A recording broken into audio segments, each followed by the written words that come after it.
The morning sun cast long shadows across the concrete pier as Sarah Martinez adjusted her diving equipment one final time. As a marine biologist working for the Pacific Research Institute, she had spent countless hours beneath these waters, but today felt different. The encrypted message she'd received 3 days earlier still burned in her memory like a warning she couldn't ignore. Sarah had been studying unusual coral bleaching patterns along the California coast when she stumbled upon something that changed everything. During a routine dive near the Catalina Channel, her underwater camera had captured images of what appeared to be deliberate dumping of industrial chemicals into protected marine areas. The footage showed unmarked vessels releasing toxic substances that were killing entire ecosystems.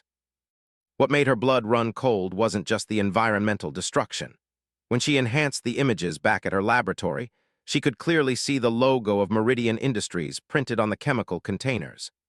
Meridian Industries was one of the largest defense contractors in the United States, with billions in government contracts and connections reaching into the highest levels of military and political power. Doctor, her research partner and closest friend, had urged Sarah to be careful. "These people don't mess around," had whispered as they reviewed the evidence together in the empty laboratory late one evening. "You're talking about exposing a company that could destroy your career with a single phone call." But Sarah couldn't stay silent. The marine life she had dedicated her career to protecting was being systematically poisoned. Sea turtles were washing up on beaches with chemical burns. Dolphins were displaying neurological symptoms consistent with heavy metal poisoning.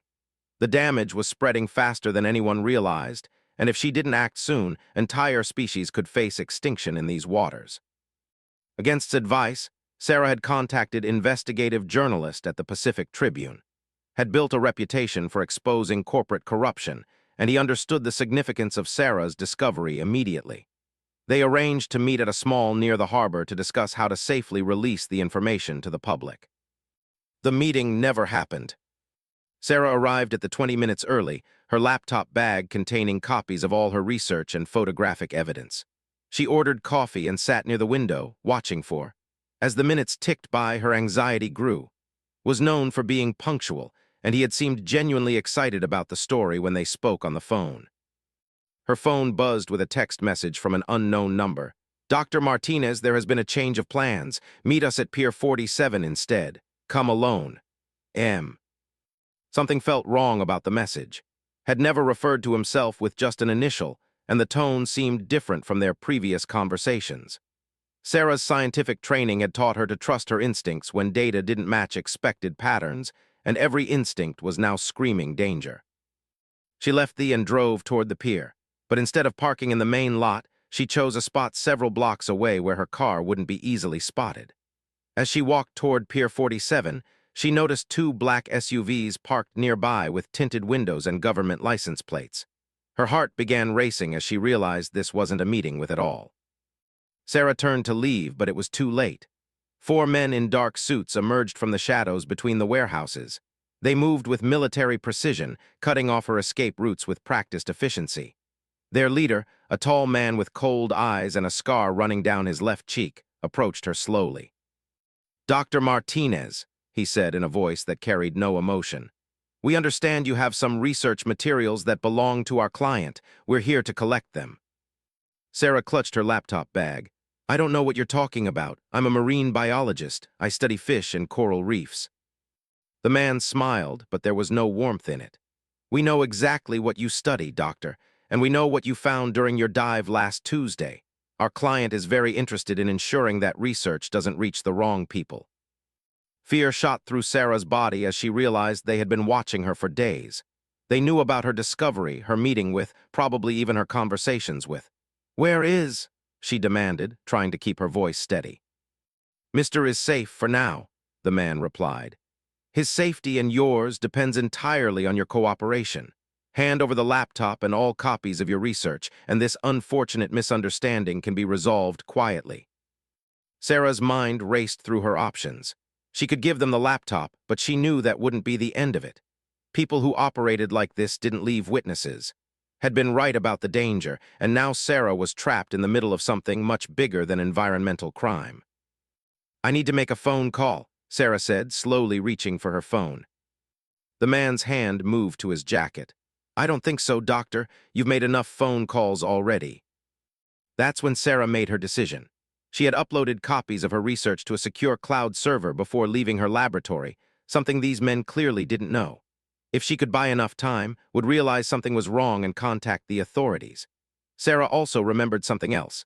This area of the harbor was frequently patrolled by Coast Guard vessels, and there was a naval training exercise scheduled for this week somewhere in these waters. You're right, Sarah said, setting her laptop bag down slowly. I found something I shouldn't have, but you're wrong about one thing. The man raised an eyebrow. What's that? I'm not the only one who knows about it. Before he could react, Sarah grabbed her laptop bag and sprinted toward the end of the pier. Behind her, she could hear shouting and the sound of running feet.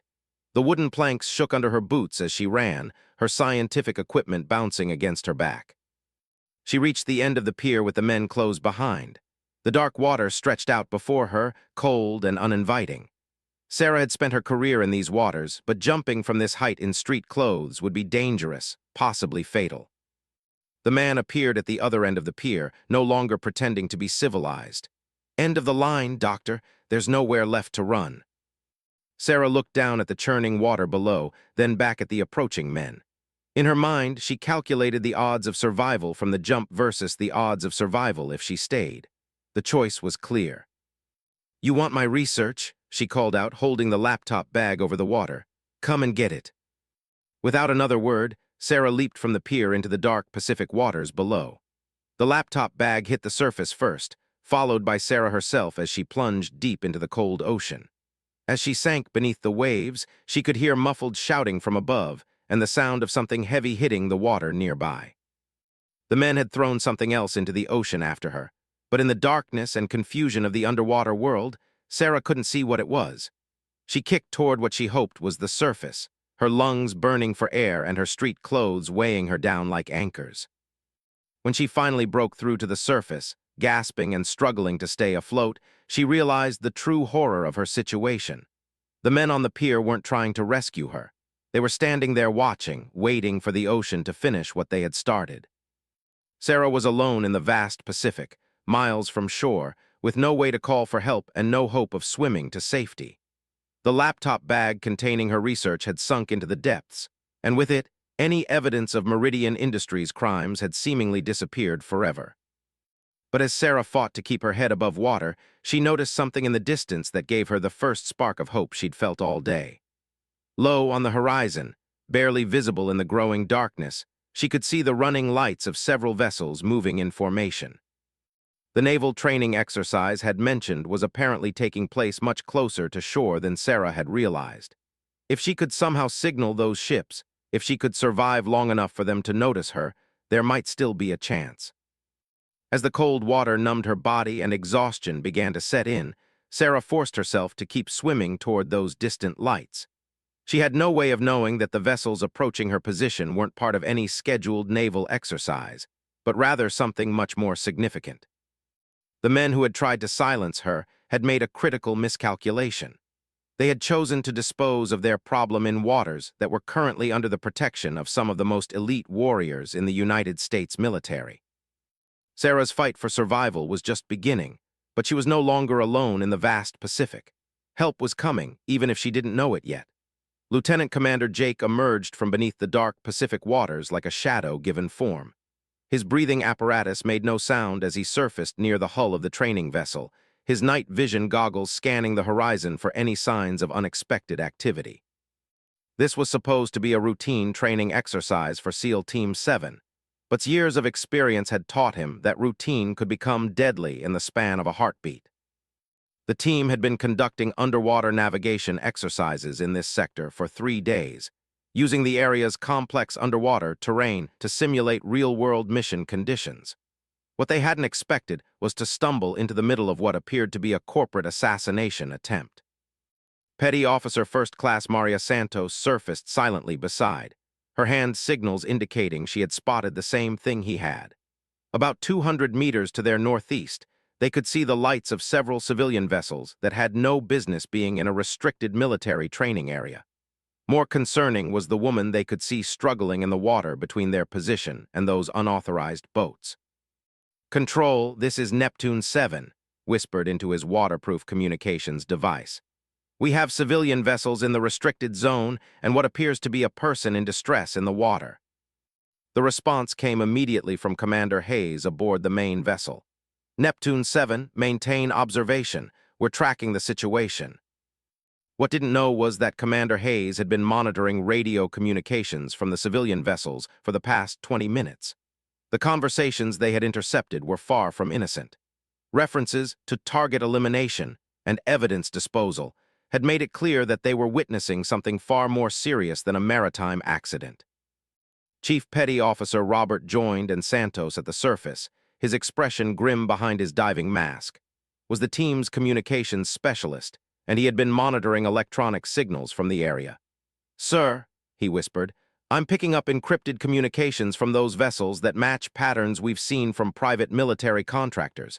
These aren't regular civilians." Made his decision quickly. "Santos with me. We're going to assist the person in the water. Team 2, maintain position and observe the vessels. If anyone starts shooting, you have permission to respond with appropriate force."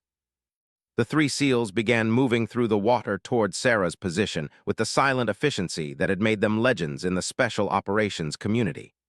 They stayed submerged whenever possible, surfacing only to verify their target's location and ensure she was still alive. Sarah had been in the water for nearly 30 minutes when she felt something brush against her leg. Her first thought was shark, and terror shot through her already exhausted body. But when a figure in full diving gear surfaced next to her, she realized that her prayers might actually have been answered.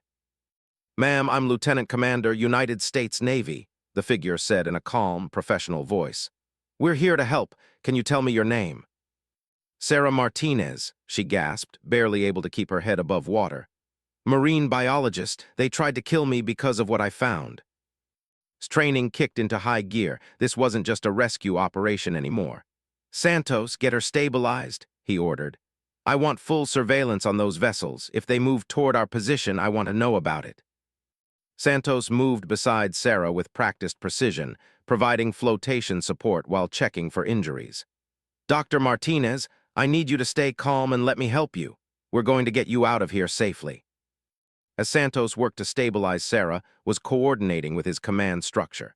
The situation had escalated beyond a simple training exercise, and they needed to understand exactly what they were dealing with. "Control, Neptune 7. We have positive contact with civilian in distress. Subject claims to be Dr. Sarah Martinez, marine biologist, and indicates she was deliberately placed in the water by hostile actors." Commander Hayes' response was immediate. "Neptune 7, we copy. Intelligence confirms Dr. Sarah Martinez as a legitimate researcher with Pacific Research Institute. Electronic intercepts suggest hostile vessels were involved in illegal dumping and attempted murder. You are authorized to provide full protection and extract the witness." The authorization was exactly what needed to hear. His team was now operating under rules of engagement that allowed them to treat the men on those vessels as enemy combatants if they posed a continued threat to the witness or to SEAL Team 7. His voice crackled through the communication system with urgent news. "Commander, 2 of the civilian vessels are moving toward our position. I'm also detecting what appears to be weapons signatures aboard the lead vessel." His mind immediately shifted into combat mode. "Team 2, what's your status on Overwatch?" "Neptune 7, Team 2 has clear lines of sight on all hostile vessels. We count approximately 8 to 10 individuals aboard 3 boats. Thermal imaging suggests at least 4 are carrying military-grade weapons." The situation was becoming increasingly dangerous. Had to make a decision that would either save Sarah's life or potentially start an international incident.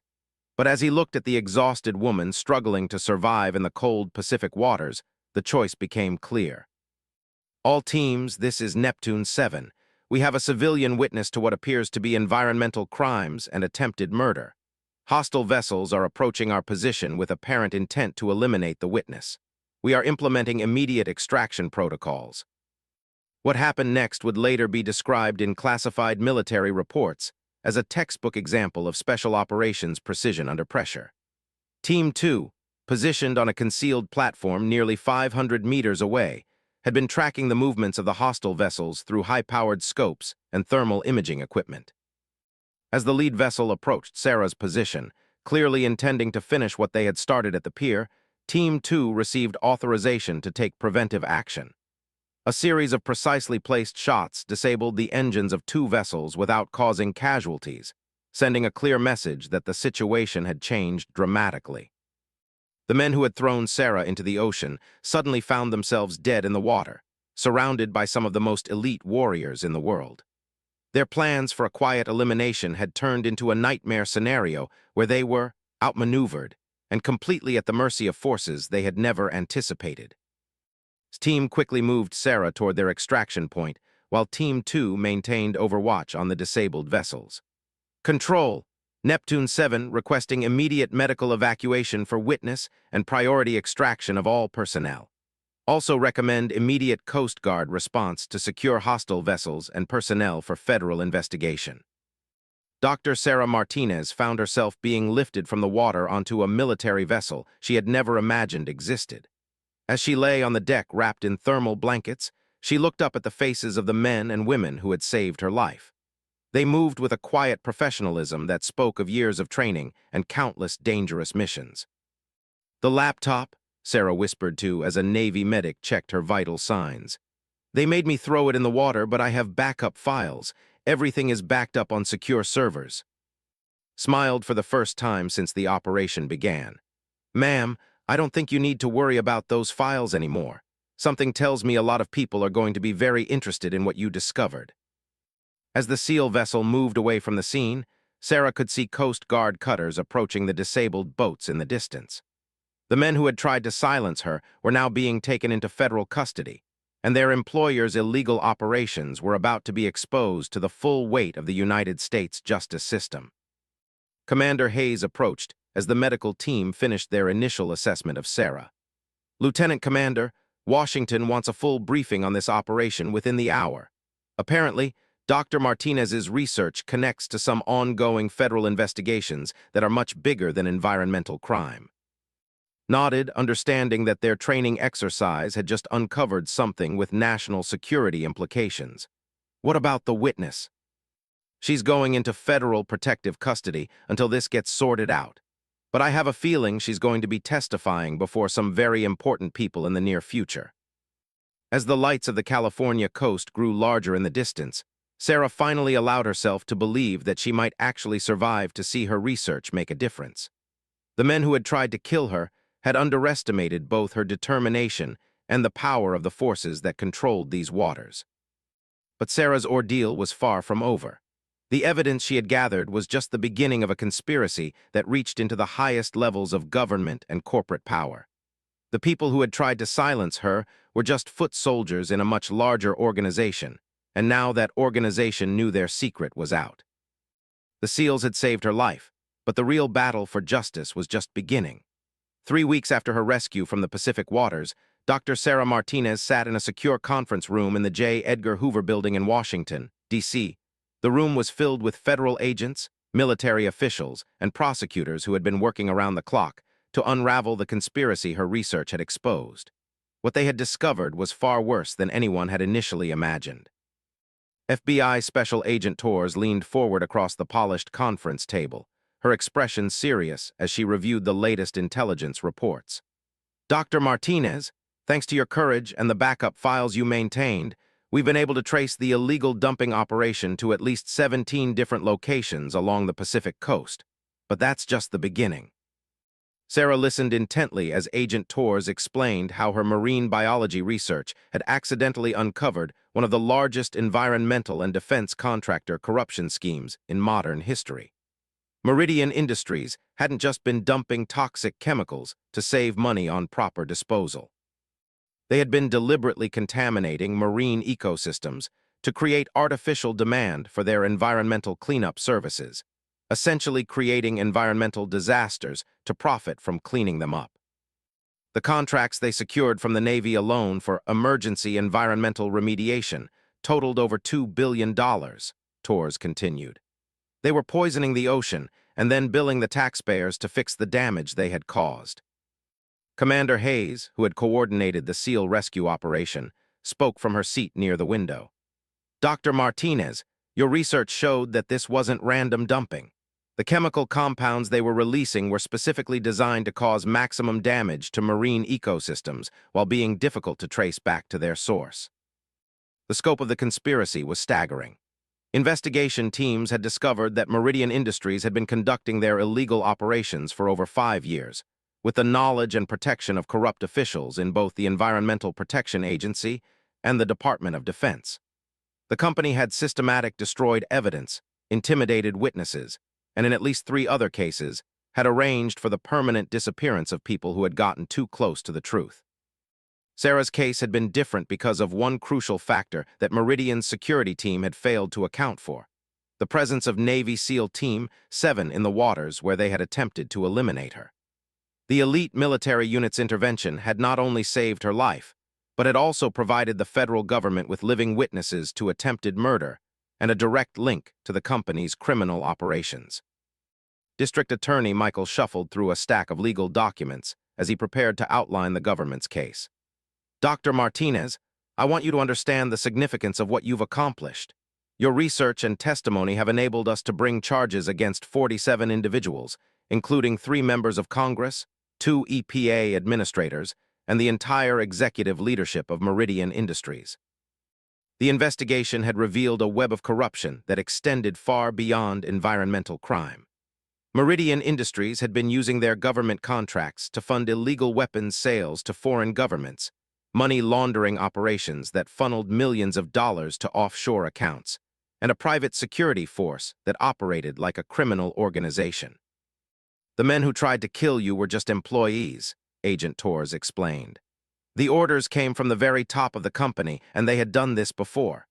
The journalist you were supposed to meet was found alive in a warehouse in Mexico 3 days ago. He had been kidnapped to prevent him from meeting with you and publishing your story. Sarah felt relief wash over her at the news about, but also anger at the realization of how close she had come to disappearing forever. What happens to the marine ecosystems that were damaged? She asked. Some of the damage I documented may be irreversible. Environmental Protection Agency Administrator Dr. Foster, who had been brought in to clean up the corruption in her agency, spoke with quiet determination. Dr. Martinez, Congress has approved a $4 billion fund specifically for marine ecosystem restoration based on your research. More importantly, we're implementing new monitoring systems that will make it impossible for this kind of systematic environmental terrorism to happen again. The phrase environmental terrorism had become the official designation for Meridian Industries operations.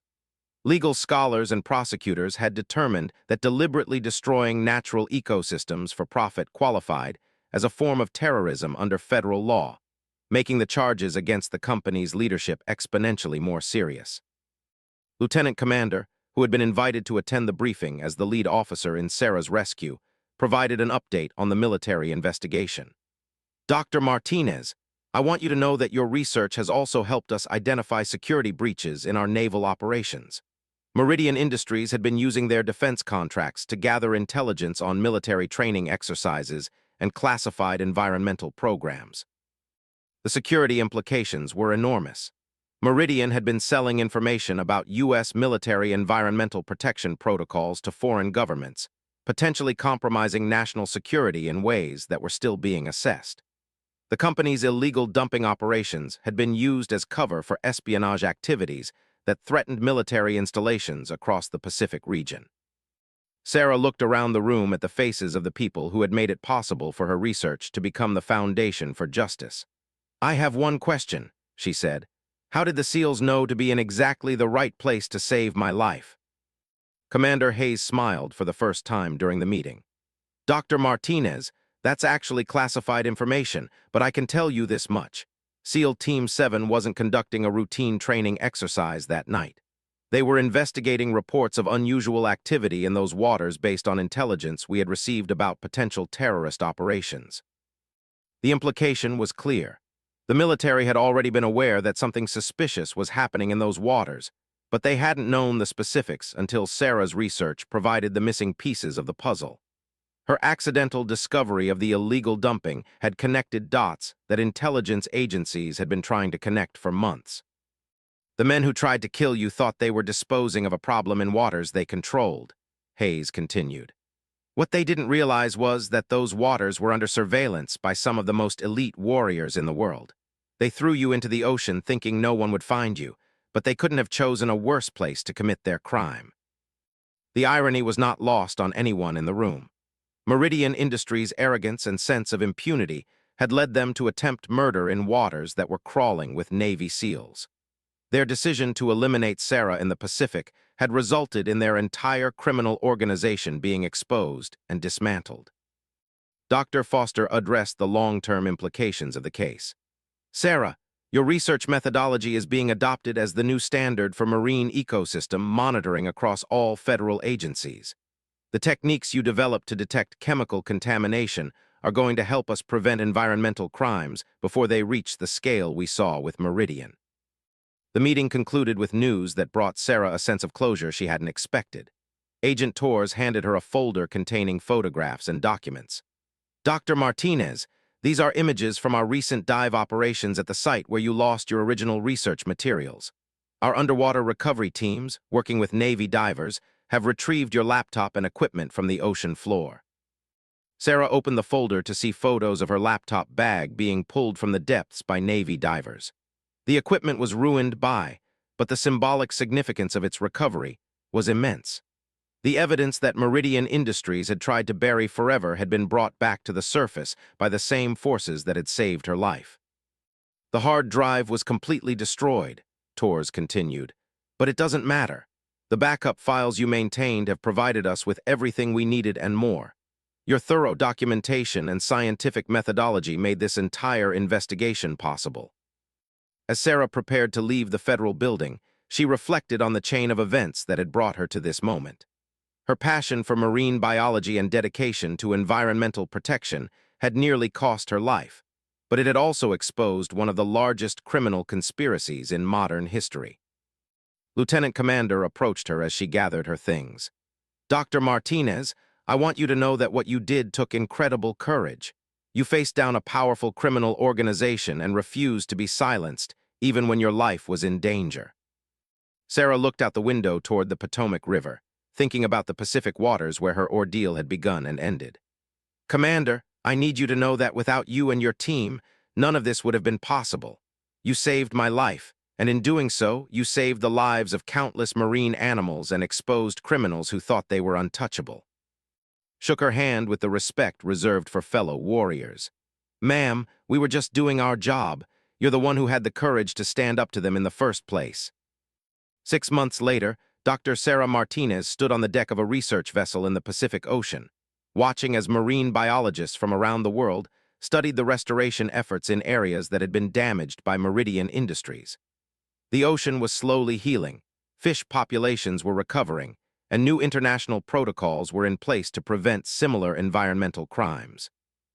The 47 defendants in the Meridian Industries case had been convicted and sentenced to prison terms ranging from 15 years to life. The company itself had been dissolved, its assets seized, and used to fund environmental restoration efforts. The corrupt government officials had been removed from office and faced their own criminal proceedings.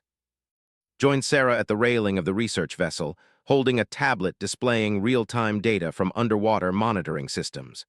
The coral reef recovery rate is exceeding all our projections, said with excitement in her voice. Your research didn't just expose the crimes, Sarah. It's helping us reverse the damage faster than anyone thought possible. Sarah smiled as she watched dolphins playing in the clean water around their vessel. The same species that had been dying from chemical poisoning just months earlier were now thriving in waters protected by the most advanced environmental monitoring system ever created. You know what the best part is? Sarah said to. The men who tried to silence me thought they were throwing me into empty ocean where no one would ever find me. Instead, they threw me into waters controlled by the Navy SEALs, and those waters became the place where justice was born. As their research vessel continued its mission in the restored Pacific waters, Sarah understood that her ordeal had become something much larger than personal survival. It had become a testament to the power of courage, scientific integrity, and the unexpected alliances that could form when good people refused to let evil triumph. The ocean that had nearly become her grave had instead become the birthplace of one of the most significant environmental justice victories in history.